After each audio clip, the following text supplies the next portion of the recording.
The Krathul had studied every species in the known galaxy. They understood prey behavior. When an organism took sufficient damage, survival instincts triggered retreat. It was universal law, coded into the DNA of every sentient race. Pain equaled withdrawal. Injury equaled surrender. Then they met humanity.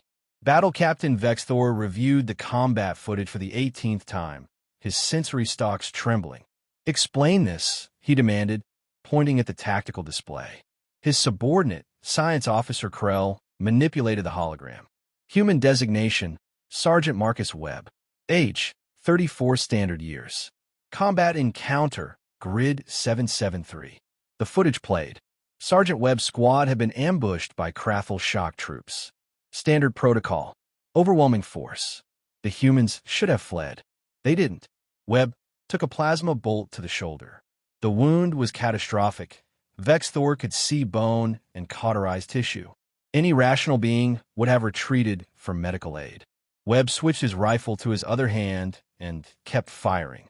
Adrenaline response, Krell explained, his voice uncertain. Humans produce a combat stimulant naturally. But watch what happens next. Another bolt hit Webb's leg. He went down. The battle should have ended there. Instead, Webb propped himself against a boulder and continued engaging targets. His ammunition depleted. He drew a sidearm.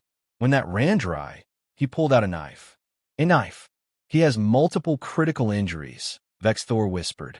His pain receptors should have shut down his motor functions. Where's his off switch? That's the problem, sir. Krell zoomed in on Webb's face. The human was grinning. Actually grinning. They don't have one. The footage continued. Webb's squad members weren't retreating either. One human, shot through the abdomen, was using her own body to shield a wounded comrade while returning fire. Another had lost his helmet and was bleeding from his head, yet he charged forward with a battle cry that made Vexthor's combat armor feel inadequate. "Pull up the medical data," Vexthor ordered. The hologram shifted to biological readouts. Human bodies produce multiple combat drugs simultaneously, Krell explained. Adrenaline, norepinephrine, endorphins, dopamine. Their cardiovascular system redirects blood flow to maximize combat effectiveness. Pain signals are suppressed. Strength increases by up to 40%. Reaction time doubles.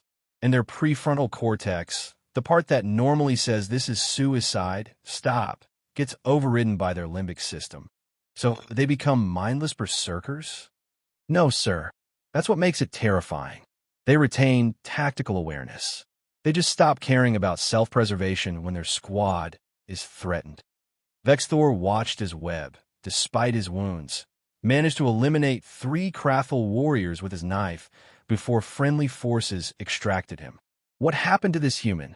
He received medical treatment, recovered, and requested to return to active duty.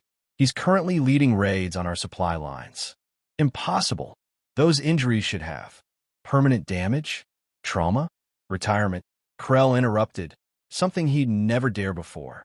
Sir, I've analyzed 2,000 combat engagements with humans.